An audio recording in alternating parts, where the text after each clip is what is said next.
ಮಧುಗಿರಿ ರಾಜ್ಯ ಮತ್ತು ಕೇಂದ್ರ ಸರ್ಕಾರದ ಯೋಜನೆಗಳು ಮತ್ತು ಸವಲತ್ತುಗಳು ಸಕಾಲಕ್ಕೆ ತಲುಪಬೇಕೆಂದರೆ ಭೂಮಿಯ ದಾಖಲೆಗಳನ್ನು ಸರಿಪಡಿಸಿಕೊಳ್ಳಿ ಎಂದು ಸಹಕಾರ ಸಚಿವ ಕೆಎನ್ ರಾಜಣ್ಣ ರೈತರಿಗೆ ಸಲಹೆ ನೀಡಿದರು. ಪಟ್ಟಣದ ತಾಲೂಕು ಕಚೇರಿ ಆವರಣದಲ್ಲಿ ತಾಲೂಕು ಆಡಳಿತದ ವತಿಯಿಂದ ಹಮ್ಮಿಕೊಂಡಿದ್ದ ಕಂದಾಯ ಅದಾಲತ್ ಮತ್ತು ಗ್ರಾಮ ಆಡಳಿತ ಅಧಿಕಾರಿಗಳಿಗೆ ಲ್ಯಾಪ್ಟಾಪ್ ವಿತರಣೆ ಹಾಗೂ ಜನಸಂಪರ್ಕ ಸಭೆ ಕಾರ್ಯಕ್ರಮವನ್ನು ಉದ್ಘಾಟಿಸಿ ಮಾತನಾಡಿದ ಅವರು, ಭೂಮಿಗೆ ಇಂದು ಅತಿ ಹೆಚ್ಚು ಬೆಲೆ ಬಂದಿದೆ. ಜನಸಂಖ್ಯೆ ಹೆಚ್ಚುತ್ತಿದ್ದು ಭೂಮಿಯ ಲಭ್ಯತೆ ಕಡಿಮೆಯಾಗುತ್ತಿದೆ.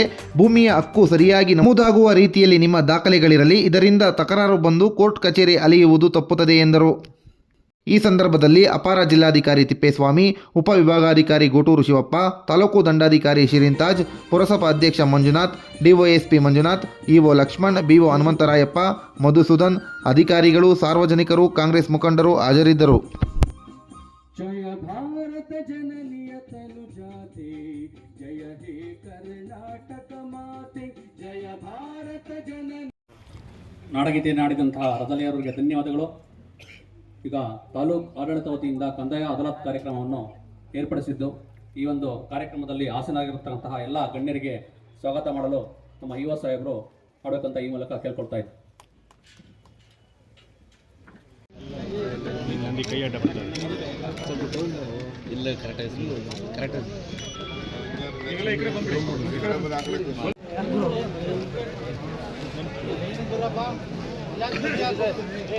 ಸಾಗುವಳಿದು ಖಾತೆ ಬದಲಾವಣೆ ಸಾಗುವಳಿ ಇದೆಯಾ? ಸಂಬಂಧಿಸಿದಂತೆ ಜನರ ನಿರೀಕ್ಷೆಗಳು ಏನಿದ್ದಾವೆ,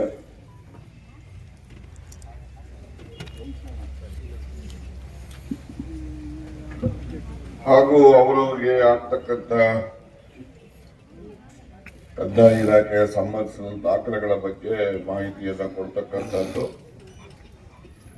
ಅವರ ಅರ್ಜಿಗಳೇನೆಲ್ಲ ಕಂದಾಯ ಇಲಾಖೆಗೆ ಸಲ್ಲಿಸಿದ್ದಾರೆ ಅದ್ರ ಬಗ್ಗೆ ಆಗಿರ್ತಕ್ಕಂಥ ಪ್ರಗತಿಯನ್ನ ನಿಮ್ಮ ಮುಂದೆ ಹೇಳಲಿಕ್ಕೆ ನಾವೆಲ್ಲ ಬಂದು ನಿಂತಿದ್ದೇವೆ. ಈಗಾಗಲೇ ಈ ಕಾರ್ಯಕ್ರಮದಲ್ಲಿ ಉಪಸ್ಥಿತ ಎಷ್ಟೋ ವಿಚಾರಗಳು ನಾವು ಕೂಡ ಅವರಿಂದ ತಿಳಿದಾಗ ಅಂತಹ ಒಬ್ಬ ಹಿರಿಯ ಅಧಿಕಾರಿ ಕಂದಾಯ ಇಲಾಖೆ ವಿಚಾರದಲ್ಲಿ ಯಾಕೆ ನಾವು ಹೆಚ್ಚು ಆಸಕ್ತಿಯನ್ನ ವಹಿಸಬೇಕು ಅಂದ್ರೆ, ಇವತ್ತು ಭೂಮಿಗೆ ಬಹಳ ಅತಿ ಹೆಚ್ಚು ಬೆಲೆ ಬಂದ್ಬಿಟ್ಟಿದೆ. ಮುಂದಿನ ದಿನಮಾನಗಳಲ್ಲಿ ಇನ್ನೂ ಹೆಚ್ಚು ಬೆಲೆ ಬರ್ತದೆ.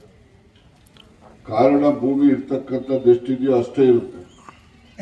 ಆದ್ರೆ ಜನಸಂಖ್ಯೆ ಮಾತ್ರ ದಿನೇ ದಿನ ನೆನ್ನೆ ನಾನು 140 ಕೋಟಿ ಅಂತ ಅನ್ಕೊಂಡಿದ್ದೆ. ಸೆಮಿನಾರ್ ಅಲ್ಲಿ ಯಾರೋ ಹೇಳ್ತಿದ್ರು 146,000 ಅಂತ. ಅದಕ್ಕೆ ನಾಗಾಲೋಟದಲ್ಲಿ ಜನಸಂಖ್ಯೆ ಹೋಗೋದ್ರಿಂದ ಭೂಮಿಯ ಲಭ್ಯತೆ ದಿನೇ ದಿನೇ ಕಡಿಮೆ ಆಗೋದ್ರಿಂದ ಭೂಮಿಗೆ ಹೆಚ್ಚು ಬೇಡಿಕೆಯನ್ನು ಕೂಡ ಬರ್ತದೆ. ಆ ಬೇಡಿಕೆ ಬರೋ ಬೆಲೆನೂ ಕೂಡ ಗಗನಕ್ಕೆ ಏರುತ್ತೆ. ಜನ ಎಲ್ಲರೂ ಕೂಡ ಮೊದಲೆಲ್ಲ ಒಂದೂರ ಸ್ಕೂಲ್ ಕಟ್ಟಬೇಕ್ರಿ, ಜಾಗ ಬೇಕು ಅಂದ್ರೆ ನಮ್ಮದಲ್ಲಿ ಕಟ್ಟಿ ಸ್ವಾಮಿ ಅಂತ ಊರಿನಲ್ಲಿ ಬಂದು ಹೇಳೋರು. ಈಗ ಯಾರಿಗಾರ ಜಮೀನು ಬೇಕು ಅಂತಂದ್ರೆ 1 ಇಂಚು ಕೊಡೋದಿಲ್ಲ. ಈಗ ಒಂದು ಸ್ಕೂಲ್ ಕಟ್ಟಕ್ಕೆ, ಒಂದು ಬಾವಿ ತೆಗಿಬೇಕು ಅಂದ್ರೆ ಎಲ್ಲ ಸ್ವಯಂವಾಗಿ ಅದು ಒಂದು ಪುಣ್ಯ ಕೆಲಸ ಅಂತ ಹೇಳಿ ಬಂದು ಧರ್ಮ ಕೊಡೋರು. ಹಳ್ಳಿಗಳು ಕೊಟ್ಟಿರಲಿಲ್ಲ ಜನ ಬೇಡಿ ನಾವೇ ಕೊಟ್ಟಿದ್ದೀವಿ. ನೀವೇ ಕೊಟ್ಟಿದ್ದೀವಿ, ಅದಕ್ಕೆ ನಿನ್ನೆ ಕೇಳಿದ್ದು ನಾವೇ ಕೊಟ್ಟಿದ್ದೀವಿ ಕೊಡೋರು. ಇವತ್ತು ಆ ಮನಸ್ಥಿತಿ ಜನರಲ್ಲಿ ಬದಲಾವಣೆ ಆಗಿದೆ. ಆದ್ರಿಂದ ಆ ಭೂಮಿಯನ್ನ ಸರಿಯಾಗಿ ನಿಮ್ಮ ಹಕ್ಕನ್ನ ಸರಿಯಾಗಿ ನಮೂದಾಗತಕ್ಕಂಥ ರೀತಿಯಲ್ಲಿ ನಿಮ್ಮ ದಾಖಲೆಗಳು ಇರಬೇಕು ಅಂತಕ್ಕಂಥದ್ದು ನಮ್ಮ ಆಶಯ. ಆ ದಾಖಲೆಗಳು ಸರಿಯಾಗಿ ಬಂದಾಗ ಮುಂದೆ ನೀವು ಕೋರ್ಟಲ್ಲಿ ಮಗದೊಂದು ಕಡೆ ನೀವು ಹೋಗಿ ವಿನಾಕಾರಣ ಇದು ತಕರಾರಲ್ಲಿ ತಗಲಾಕೊಳ್ಳೋದು ಕೂಡ ಕಮ್ಮಿ ಆಗ್ತದೆ. ಆದ್ರಿಂದ ಈ ದಾಖಲೆಗಳು ಈಗ ಪಡೋದ ಬಗ್ಗೆ ಯಾರೋ ಕೇಳಿದ್ರು, ಅದನ್ನು ಕೂಡ ನಮ್ಮ ತಿಪ್ಪೇಸ್ವಾಮಿ ಅವರು ಚೆನ್ನಾಗಿ ಹೇಳಿದ್ದಾರೆ. 12ರಿಂದ 14 ಒಳಗಡೆ ಅರ್ಜಿ ಹಾಕಿದ್ರೆ ಆ ಅರ್ಜಿದಾರರನ್ನ ಇವಾಗ ಪರಿಗಣಿಸಬಹುದು ಅಂತ. ಅರ್ಜಿ ಹಾಕಿದ ಪರಿಸ್ಥಿತಿ ಏನು ಅಂತ ಪ್ರಶ್ನೆ ಬರ್ತದೆ.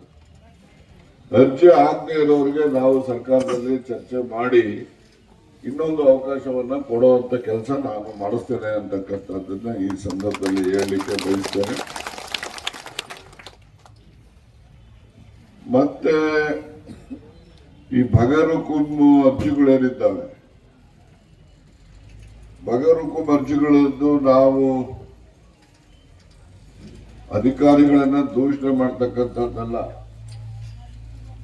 1958-59 ಬಗರುಕುಮನ್ ಮಂಜೂರು ಮಾಡವ್ರೆ, 60 ಮಾಡವ್ರೆ, 70 ಮಾಡವ್ರೆ, 80 ಮಾಡಿದ್ದಾರೆ. ಸಾಗುವಳಿ ಚೀಟಿ ಕೊಟ್ಬಿಟ್ಟಿದ್ದಾರೆ. ಅವನು ಎಷ್ಟು ಬೇಕೋ ಅಷ್ಟು ಉಳುಮೆ ಮಾಡ್ಕೊಂಡಿದ್ದಲ್ಲ, ಅದು 1.5 ಎಕರೆ ಕೊಟ್ಟಿರ್ಲಿ, 2 ಎಕರೆ ಕೊಟ್ಟಿರ್ಲಿ, ಅವ್ನು 4 ಎಕರೆ ಉಳುಮೆ ಮಾಡೋನು ಅವನೇ, 2 ಎಕರೆಗೆ ಸಾಗುವಳಿ ಚೀಟಿ ತಗೊಂಡು 1 ಎಕರೆ ಮಾಡೋನು ಇದ್ದಾರೆ. ಆದ್ರೆ ದುರಸ್ತಾಗಿಲ್ಲ ಅದು ಯಾವಾಗ ದುರಸ್ತಿಗಳು ಆ ಸಮಯದಲ್ಲಿ ಮಾಡಬೇಕಾಗಿದ್ದು ಸರ್ಕಾರದ ಜವಾಬ್ದಾರಿ, ಕಂದಾಯ ಇಲಾಖೆ ಜವಾಬ್ದಾರಿ. ಅದನ್ನ ಮಾಡದೆ ಸರ್ವೆ ನಂಬರ್ ಹಂಗೆ ಇಟ್ಬಿಟ್ಟಿರ್ತಾರೆ.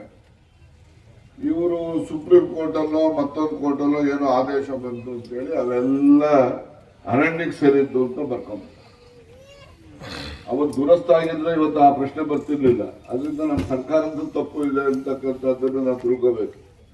ಆದ್ರೂ ಪಾಪ ಅವರು ಫಾರೆಸ್ಟ್ ಡಿಪಾರ್ಟ್ಮೆಂಟ್ ಅವ್ರು ಏನ್ ಮಾಡ್ತಾರೆ, ನಾವೇನ್ ಮಾಡೋಣ ಸ್ವಾಮಿ, ಸುಪ್ರೀಂ ಕೋರ್ಟ್ನಲ್ಲಿ ಈ ತರ ಆದೇಶ ಬಂದ್ಬಿಟ್ಟೈತೆ ಸ್ವಾಮಿ ಅಂತ ಅವ್ರು ಬರ್ತಾರೆ. ಅದನ್ನು ಅವ್ರನ್ನ ನಾವು ತಪ್ಪು ಮಾಡಿದ್ದೀರಿ ಅಂತ ನಾವು ಹೇಳಕ್ಕೂ ಆಗೋದಿಲ್ಲ. ಆದ್ರೆ ಆ ರೀತಿ ಅರ್ಜಿಗಳು ಕೆಲವು ನಮ್ಮ ದೃಷ್ಟಿಯಿಂದ ಆ ಅರ್ಜಿಗಳ ಬಗ್ಗೆ ಏನೊಂದು ತೀರ್ಮಾನ ತಗೊಂಡಿದ್ದೀನಿ ಅಂದ್ರೆ, ಅರ್ಜಿ ಬಾಕಿ ಇರೋವಾಗ ಫಾರೆಸ್ಟ್ನವರು ಅಲ್ಲಿ ಟ್ರೆಂಚ್ ಹೊಡೆಯೋದು ಅದು ಇದು ಮಾಡ್ಕೊಡೋದು. ಅದೇನೋ ಅರ್ಜಿ ರಿಜೆಕ್ಟ್ ಆಗೋದ್ರೆ ಬೆಳಿಗ್ಗೆನೆ ಹೊರಟೋಗ್ಬಿಡ್ತಾರೆ ಟ್ರೆಂಚ್ ಹೊಡಿಯಕ್ಕೆ. ಅದಕ್ಕೆ ಅರ್ಜಿ ರಿಜೆಕ್ಟ್ ಮಾಡೋದು ಬೇಡ, ಹಂಗೆ ಪೆಂಡಿಂಗ್ ಇಟ್ಕೊಂಡಿರೋಣ. ಅವರು ಹಂಗೆ ಹೇಳ್ಕೊಂಡು ತಿರುಗ್ತಾ ಇರಲಿ, ಪೆಂಡಿಂಗ್ ಐತೆ ಅರ್ಜಿ ಇಟ್ಕೊಂಡು ಇವ್ರು ರೈತರು ಉಪಯೋಗ ಮಾಡ್ಕೊಂಡು ಅದೇನು ಮೊದಲಿಂದ ಕೆಲವು ಜನ ಅಲ್ಲೇ ಮನೆ ಕಟ್ಕೊಂಡವ್ರೆ, ಅಲ್ಲೇ ಅವ್ರ ತಾತ ಸತ್ತಿರೋರು, ಅವ್ರ ಅಪ್ಪ ಸತ್ತಿರೋರು, ಅಲ್ಲೇ ಊಡಿದ್ದಾರೆ, ಅಲ್ಲೇ ಸಮಾಧಿಗಳಿದ್ದಾವೆ. ಇವ್ರು ಸೀದಾ ನಮ್ದು ಅಂತ ಹೊರಟೋಗ್ತಾರೆ. ಈ ರೀತಿ ಕೆಲವೊಮ್ಮೆ ಎಲ್ಲೆಲ್ಲಿ ತಾಂತ್ರಿಕವಾಗಿ ರೈತರಿಗೆ ಬಡವರಿಗೆ ಸಹಾಯ ಮಾಡೋಕ್ಕೆ ಅವಕಾಶ ಇದೆ, ಅದನ್ನು ನಾವು ಮಾಡ್ತಕ್ಕಂಥ ಪ್ರಯತ್ನ ಮಾಡ್ತೀವಿ. ಇನ್ನ ಕೆಲವು ನಾನು ತಹಶೀಲ್ದಾರ್ AC ಅವರಿಗೆ ಮತ್ತೆ ತಿಪ್ಪೇಸ್ವಾಮಿ ಅವ್ರಿಗೂ ಕೂಡ ಈಗಾಗಲೇ ಗಮನಕ್ಕೆ ಬಂದಿದೆ. ಅವರಿಗೆ ಕೆಲವು ಇಲ್ಲಿ ಕಮಿಟಿನಲ್ಲಿ ಹಿಂದೆ